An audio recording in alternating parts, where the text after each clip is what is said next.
Hello everyone, this is Mr. Simone and I'm here for a nice little tutorial on how to write the DBQ for the APUS history exam.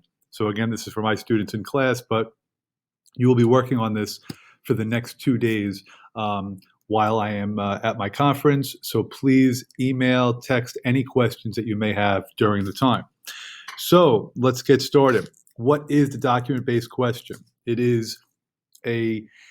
It's an essay that requires you to use sources to make an argument. So theoretically, what the College Board is hoping is that you're learning the skills of what historians do. They research all of these primary sources. Sorry, that's the bell. They gather all their information. They analyze it. They check it for credibility, impacts of bias, and then formulate an argument. So this is really like a mini historian activity. So now the rubric for the DBQ is as follows. All right, and again, you have access to all of this on the documents that I'll link to the assignment. 1 point is for your thesis. 1 point is for contextualization. 2 points is for your use of the documents. 1 point is for outside information. 1 point is for your analysis of the documents. And then there's this all elusive complexity point, which is also 1 point. So now I'm going to break down each of these points for you. So first, the thesis really needs to be at least 1 sentence, can be more. And it has to be something that can be argued. It's a claim. You can defend it. It must be very clear. So don't just rephrase the prompt. That will not get you the point. Thesis should be something where you are clearly stating that you understand the question and now you're going to defend your argument throughout the essay. Next, your contextualization. We've done this a couple of times already. What's the big picture of the question being asked? What's happening before the historical events and what's happening during the historical events of the prompt? So look at the time frame. For the one I'm giving you, it's 1870 to 1920. What happened just before that and what's happening during that time period. So I say often just consider it like your background paragraph. So those are both for 1 point. Okay, so now for the use of the documents. So remember, time is going to be a factor for some people. Now for today, it doesn't matter. We're doing it without a time limit. If you can describe the content of 3 documents clearly and accurately, you'll get 1 point for that. Now, if you can do that for 6 documents, you'll get 2 points.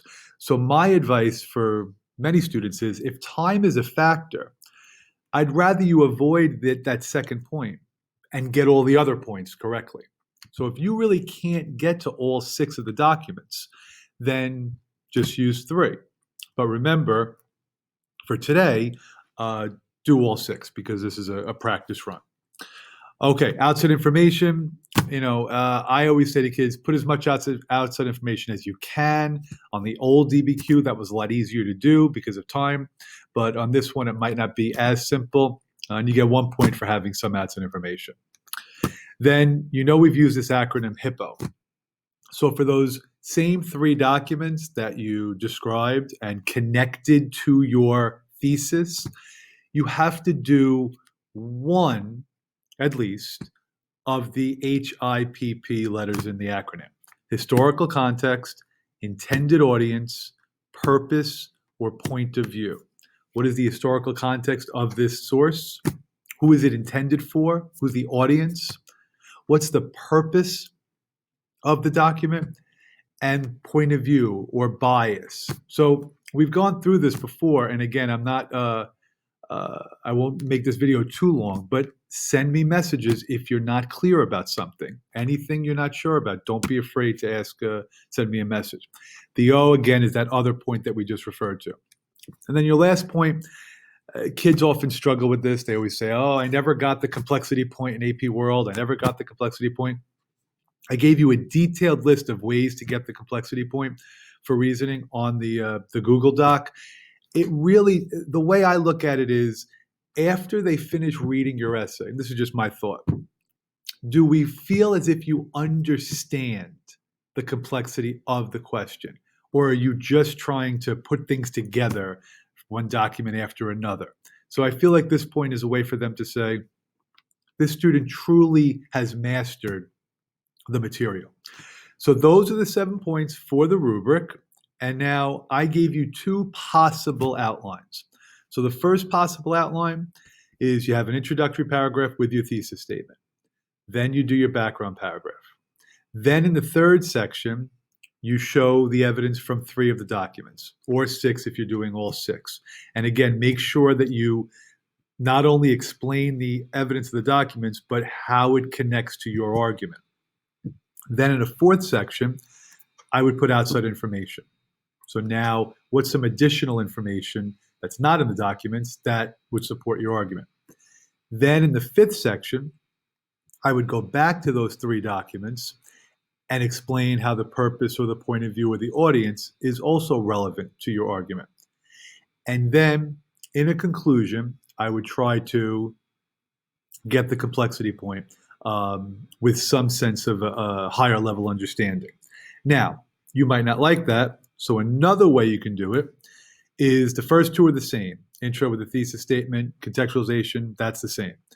Then maybe some students last year wanted to just do all of the document analysis together. So they wanted to have the evidence from the documents and at the same time doing the HIPPO analysis. And that's fine. So if you want to just have all the document analysis in, and then you're really just going to weave the outside information into the essay throughout. So anyway is fine. I will say if I was in class in person, you'd hear the same thing. The old DBQ was easier to write a more coherent essay because it was simply look at the prompt, use the documents, and write an argument. This, because you have so many tasks to do and there's a limited amount of time, a lot of students struggle. They know the history and they understand the documents, but they struggle with putting it together into a very cohesive essay. And all I can say is that is the challenge. So we'll keep practicing all year long. So that's my little video for that's just a very generic DBQ understanding of the rubric. Now, the one you're going to do in class is on the role of government between 1870 and 1920 and how Americans debated that. So you can use your notes this time around. And again, I told you you could email me and text me with any questions that you might have. And I will be commenting, throughout the 2 days. So hopefully this helps. Hopefully this gives you a good background. This entire slideshow, I'm also going to put on the Google assignment as well. So I'll be in the building just working on curriculum. So have a good 2 days, and I will talk to you soon. Take care.